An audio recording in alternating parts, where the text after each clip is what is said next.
Yovheliym, Jubilees, chapter 39. And Yaakov dwelt in the land of his fathers, sojourning in the land of Canaan. These are the generations of Yaakov. And Yosef was 17 years old when they took him down into the land of Mitzrayim, and Potiphar, a eunuch of Pharaoh, the chief cook, bought him. And he set Yosef over all his house, and the blessing of Yahweh came upon the house of the Mitzri on account of Yosef. And Yahweh prospered him in all that he did. And the Mitzri committed everything into the hands of Yosef, for he saw that Yahweh was with him, and that Yahweh prospered him in all that he did. And Yosef's appearance was comely, and very beautiful was his appearance. And his Adonij's woman lifted up her eyes and saw Yosef, and she loved him and besought him to lie with her.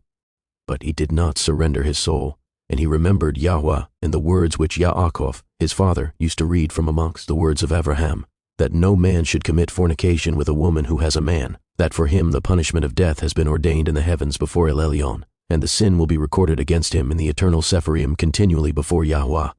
And Yosef remembered these words, and refused to lie with her. And she besought him for a year, but he refused and would not listen. But she embraced him, and held him fast in the house, in order to force him to lie with her, and closed the doors of the house and held him fast. But he left his garment in her hands, and broke through the door, and fled without from her presence. And the woman saw that he would not lie with her, and she bore false witness of him in the presence of his Adonij, saying, Your Ivri servant, whom you love, sought to force me so that he might lie with me.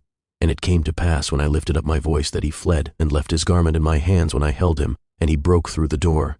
And the Mitzri saw the garment of Yosef in the broken door, and heard the words of his woman, and cast Yosef into prison, into the place where the prisoners were kept, whom the king imprisoned. And he was there in the prison. And Yahweh gave Yosef favor in the sight of the chief of the prison guards, and compassion before him.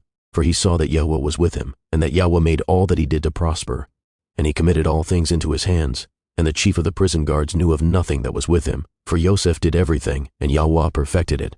And he remained there 2 years. And in those days Pharaoh, king of Mitzrayim, was wroth against his 2 eunuchs, against the chief butler, and against the chief baker.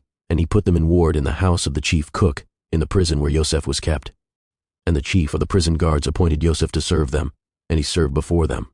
And they both dreamed a dream, the chief butler and the chief baker, and they told it to Yosef. And as he interpreted to them, so it befell them. And Pharaoh restored the chief butler to his office, and the chief baker he slew, as Yosef had interpreted to them. But the chief butler forgot Yosef in the prison, although he had informed him what would befall him, and did not remember to inform Pharaoh how Yosef had told him, for he forgot.